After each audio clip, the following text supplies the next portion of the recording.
November 25th, I was working as night editor when the PD squawk box went crazy about a wild brawl at Colonel Sanders in Van Nuys. The police were tightening the noose around a suspect. My only hope was that this was the suspect that I was looking for, too.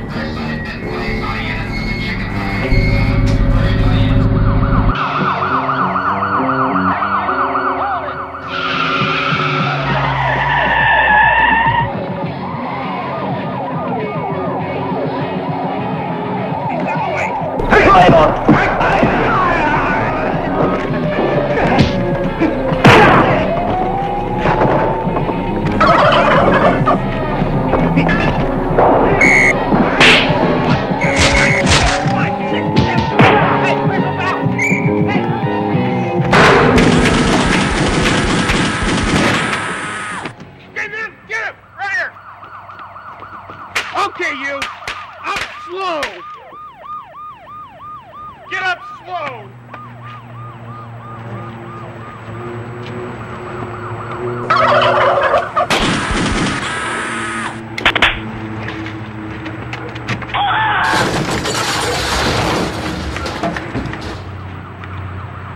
My God, what have I done? I killed the best deputy I ever had! How am I gonna put this in my report? Obviously. Shot through a turkey? Oh, no, they'll never buy it. Never! Did you see what happened? Somebody around here had to. Get up, you lazy flakes! Thursday, November 27th, 8 a.m., and things were really rolling. Our morning edition hit the streets recapping all the action of the night before. The TV people, as usual, had missed out completely, and the radio stations were literally reading my copy on the air. And now, the whole lid was blown off. The maniac had been identified. City Hall. Present were Bernie Jerks, District Inspector for the FBI, Warren Payne of the Sheriff's Office, and holding forth His Honor, Mayor McCheese. Sorry I'm late, I had to get this out of the way. Okay, gentlemen, let's get this thing rolling.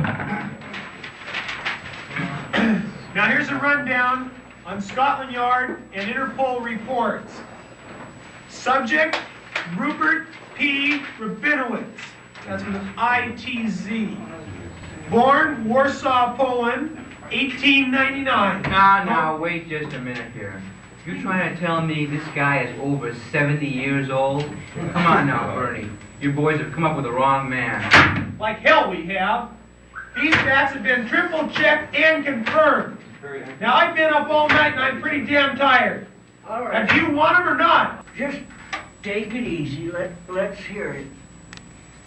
All right. Rabinowitz's father died in 1923. He left somewhere between 75 and $100 million.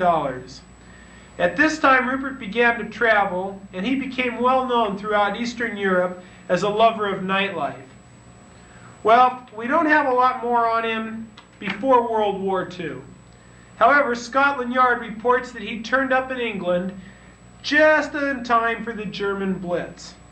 I'm sure Mr. Kornchek will find the following facts very interesting.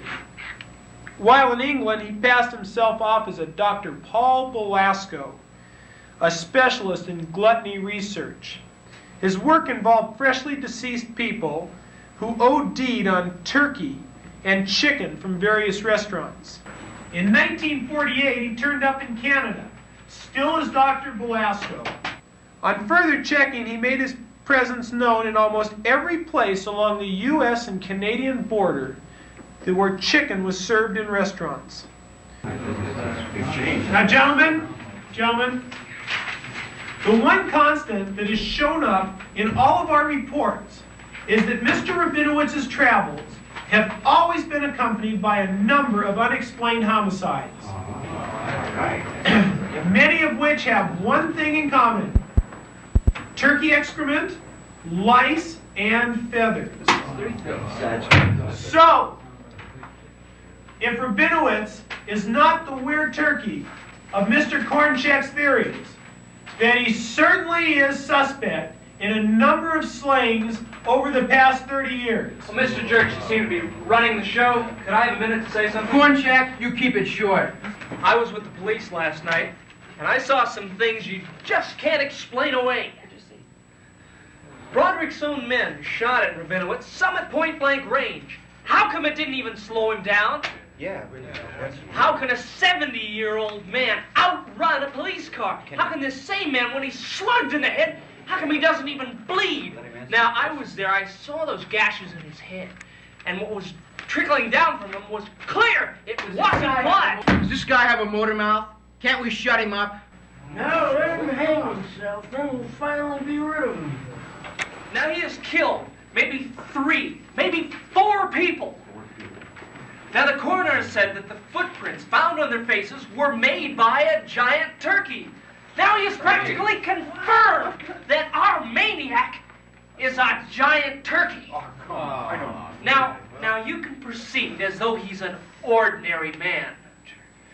But the only way you're going to get him is if you proceed under the assumption that he is a real, live were-turkey. Wait a minute, Kornchek. Have you lost your mind? Can you imagine the total blind panic in this town if the public were told we were looking for a were-turkey?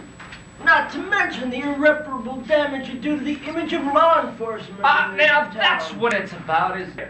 I can't believe that you people are so afraid of appearing stupid that you'll ignore the only possible way you've got of nailing him. Now you listen, Kornchek, and you listen good. We'll handle this ourselves and without undue public observation. Undue public observation? You've blown it already! Look what's printed in my paper!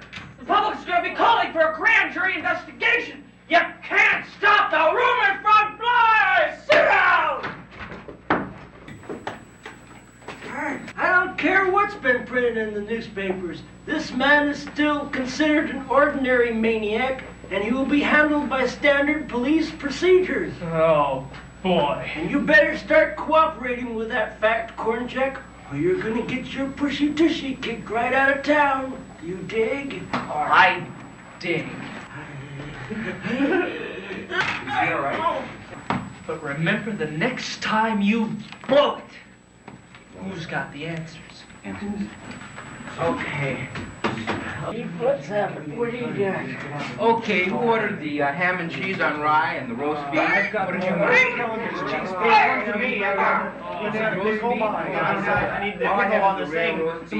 After the conference, Bernie relayed a deal to me from the mayor. I finally had them where I wanted them. If I was right, I would get exclusive rights to the story. If I was wrong, it meant leaving town. But I knew I was right, and they knew I was right.